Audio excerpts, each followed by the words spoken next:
কবিতা creation চেনেলটোলৈ সকলোকে পুনৰবাৰ স্বাগতম জনাইছোঁ। আজি 34 সাইজৰ ব্লাউজৰ কাটিং এটা মই আপোনালোকৰ মাজলৈ লৈ আহিছোঁ। এইটো এটা ৰিকুৱেষ্টেড ভিডিঅ' হয়। বহুতে মোক 34 সাইজৰ ব্লাউজৰ কাটিং দিবলৈ ৰিকুৱেষ্ট কৰি আছে। যিসকলে ৰিকুৱেষ্ট কৰি আছে তেওঁলোকে ভিডিঅ'টো ভালদৰে চাব। যিসকলে শিকিম বুলি ভাবিছে তেওঁলোকেও ভালদৰে চাব। 34 সাইজৰ ব্লাউজৰ বাবে পেপাৰখন মই দুভাজ কৰি ল'লোঁ আৰু বন্ধৰ ছাইডটো সিফালে ল'লোঁ, খোলা ছাইডটো মোৰ ফালে ল'লোঁ। প্ৰথমে আমি দীঘলটোৰ জোখ ল'ব লাগিব।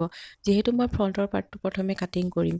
দীঘলটো লৈ লৈছোঁ মই 16 ইঞ্চি। 16 ইঞ্চিত চিন এটা দি পেলাই আঁচডাল টানি ল'লোঁ।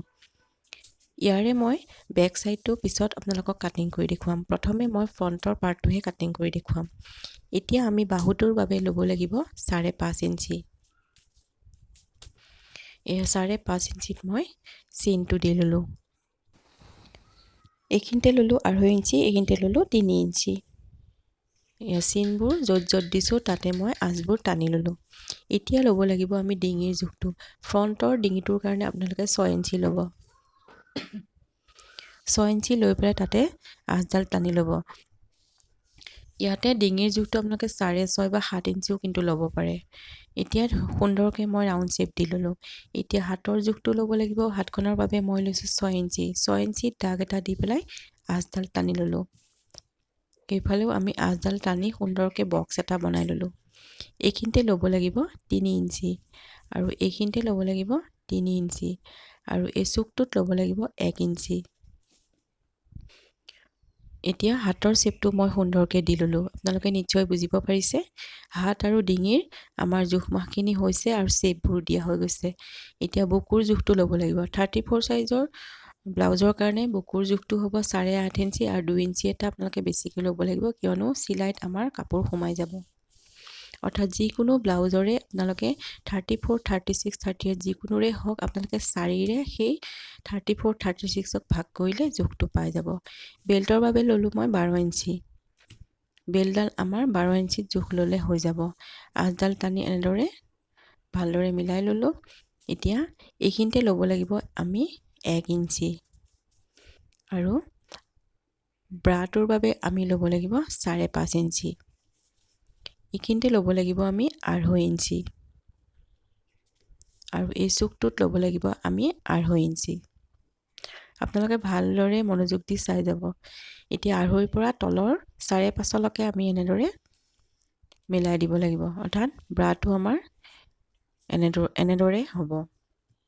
এতিয়া এইখিনিতে পইণ্টটো উলিয়াই লৈ পেলাই ইয়াতে চিন এটা দি শ্বেপটো দি ল'ব। আপোনালোকে নিশ্চয় বুজিব পাৰিছে আৰু মই একেবাৰে সহজ পদ্ধতিত আপোনালোকক বুজাবলৈ চেষ্টা কৰিছোঁ। আমাৰ ড্ৰয়িংটো আৰু ড্ৰাফটিংটো ভালদৰে হৈ গৈছে। এতিয়া মই ইয়াকে কাটিং কৰি দেখুৱালোঁ। কাটিংটো অলপ স্পীড কৰি দেখুৱাবলগীয়া হৈছে, কিয়নো মানে ভিডিঅ'টো বহুত দীঘল হৈ যায়। এয়া দেখিছেনে কিদৰে মই কাটিছোঁ। য'ত চিন দিছে আপোনালোকে প্ৰতিটো পাৰ্ট তেনেদৰে কাটি ল'ব। এয়া আমাৰ কাটিং সম্পূৰ্ণ হৈ গৈছে। এতিয়া আমি ব্ৰাটো ডাঙৰকৈ উলিয়াই ল'ব লাগিব। এই সৰু ব্ৰাটো কিন্তু ব্লাউজত জোখ মানে নহয়। এইটো দেখিছেনে যিধৰণে আছে সেইধৰণে আমি মাজতে এটা ভাঁজ দি দিলোঁ, মানে জাপি পেলাই ভাঁজটো দি দিলোঁ আৰু মাজতে কাটি ল'লোঁ। দুটা টুকুৰা আমাৰ ওলাই গ'ল। এতিয়া দুইটা টুকুৰাৰে আমি ডাঙৰকৈ জোখ লৈ উলিয়াব লাগিব। আন এখন মই পেপাৰ লৈ লৈছোঁ। ইয়াতে মই এতিয়া ব্ৰাটো ডাঙৰকৈ উলিয়াই ল'ম। সৰু ব্ৰাটো আপোনালোকৰ যদি ব্লাউজত লগাই দিয়ে তেতিয়াহ'লে ব্ৰাটো সৰু হৈ যাব আৰু ফিটিং নহ'ব। এইটো ডাঙৰ কৰি উলিয়াই ল'ব লাগে। এতিয়া মই জোখ মাখবোৰ দেখুৱাই দিছোঁ কি ধৰণে ডাঙৰ কৰিব লাগিব। এয়া মানে যি ধৰণে আছে সেই ধৰণে আপোনালোকে প্ৰথমে ড্ৰয়িংটো কৰি ল'ব।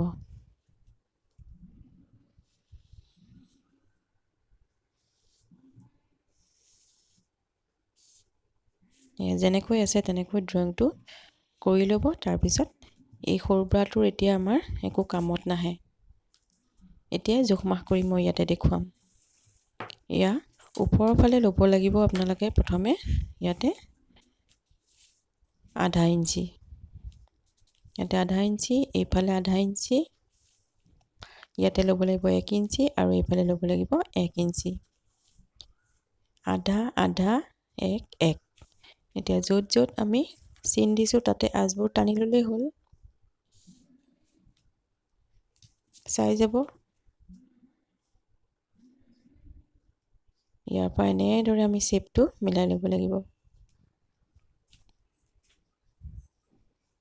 তলৰ ফালে অকণমান ঘূৰণীয়াকৈ আমি শ্বেপটো দি ল'ব লাগিব। তলৰ ফালে মই একো জোখ লোৱা নাই, ইয়াতে আপোনালোকে এনেদৰে শ্বেপটো দি ল'লেই হ'ল। ওপৰৰ পাৰ্টটো আমাৰ হৈ গৈছে। এতিয়া তলৰ পাৰ্টটো চাব। এইখিনিতে ল'ব লাগিব আমি 1 ইঞ্চি, এইখিনিতে ল'ব লাগিব 1 ইঞ্চি, এইখিনিতে ল'ব লাগিব আমি 1.5 ইঞ্চি, এইখিনিতে ল'ব লাগিব 1.5 ইঞ্চি। এয়া ওপৰৰ ফালে 1, তলৰ ফালে 1.5 ইঞ্চি আমি ল'ব লাগিব। এতিয়া আঁচবোৰ মিলাই ল'ব লাগিব। ওপৰৰ পৰা তললৈ এনেদৰে আঁচডাল টানি ল'ব। ইফালেও আপোনালোকে এনেদৰে মিলাই ল'ব।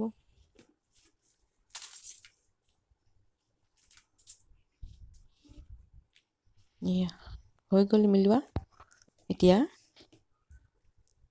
ইয়াতে আমি চেণ্টাৰ পইণ্টটো উলিয়াই ল'ব লাগিব। চেণ্টাৰ পইণ্টটো উলিয়াই লৈ পেলাই ইয়াতে চিন এটা দি ল'ব লাগিব। ওপৰৰ ফালে ল'ব লাগিব আমি 2.5 ইঞ্চি, 3 ইঞ্চি, 2.5 ইঞ্চি নহয়, 3 ইঞ্চি ল'ব লাগিব। এইখিনিতে ল'ব লাগিব আমি 1.5 ইঞ্চি, আৰু এইখিনিতে 1.5 ইঞ্চি, অৰ্থাৎ দুয়োটা চাইডে আমি 1.5 ইঞ্চি 1.5 ইঞ্চি ল'ব লাগিব। এইখিনি আমাৰ চিলনিত সোমাই যাব, আৰু এই জোখটোৰ বাবেহে আমাৰ ব্ৰাটোৰ শ্বেপটো ধুনীয়া হয়। এতিয়া ইয়াক মই কাটিং কৰি দেখুৱালোঁ আপোনালোকক। প্ৰথমে ওপৰৰ পাৰ্টটো কাটি ল'লোঁ।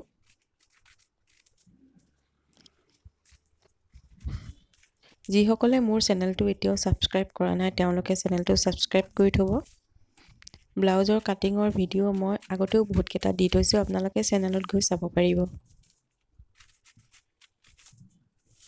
আপোনালোকে এই পেপাৰ কাটিংটো কিন্তু পেলাই নিদিব। এই পেপাৰ কাটিংটো আপোনালোকে ভালদৰে ৰাখিলে ব্লাউজ এটা সুন্দৰকৈ চিলাব পাৰিব। এয়া কাটিং কৰি হৈ গৈছে। এতিয়া ইয়াত দেখুৱাই দিলোঁ আপোনালোকক কেনেকৈ ভাঁজটো দিব লাগিব। এয়া দেখিছেনে? এনেদৰে হ'ব। এনেদৰে চিলাই দিলে আমাৰ ব্ৰাটো ৰেডি হৈ যাব। যিসকলে প্ৰথমবাৰৰ বাবে কাটিং শিকিছে, তেওঁলোকে এই পেপাৰ কাটিংটো কাপোৰত থৈ পেলাই ব্লাউজটো কাটিব পাৰিব। আৰু যিসকলে জানে, তেওঁলোকে ডাইৰেক্ট কাপোৰতে জোখ মাখখিনি লৈ কাটিব পাৰিব।